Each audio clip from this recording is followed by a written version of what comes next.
Yaya Kitchen. Jangan lupa subscribe ya teman-teman.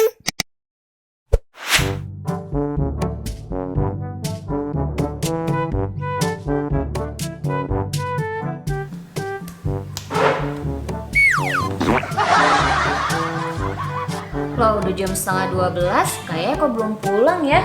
Kemana dulu nih? Assalamualaikum.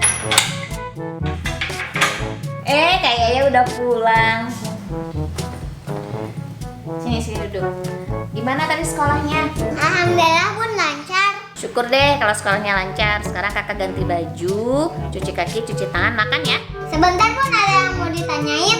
Mau nanya apa, Kak? Tadi kan aku ke perpustakaan. Kenapa sih di perpustakaan jangan ngomong? Oh iya Kak Yaya, di perpustakaan itu harus tenang. Kebisingan merupakan gangguan. Orang-orang di sana nggak bisa baca. Loh, nggak bisa baca. Kalau nggak bisa baca, ngapain di perpustakaan Bun? Nggak gitu kali Kak Yaya. Maksud Bunda tuh gini, kalau di perpustakaan itu nggak boleh berisik. Kalau Kakak Yaya berisik, mereka nggak bisa baca. Oh, aku kira nggak bisa baca. A few moments later. Bun, aku izin main ke rumah tetangga dulu ya. Oke, jangan lama-lama ya mainnya. Oke.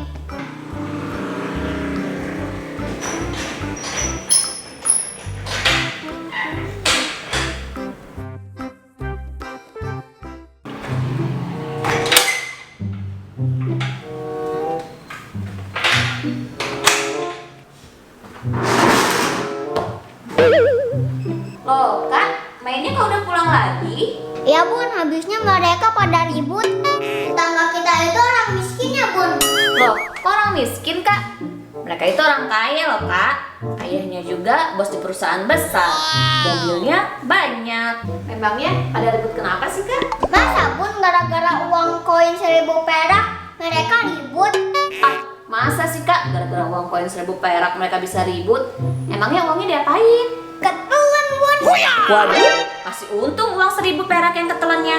Coba kalau uang 100.000 bisa berapa Kak Yaya?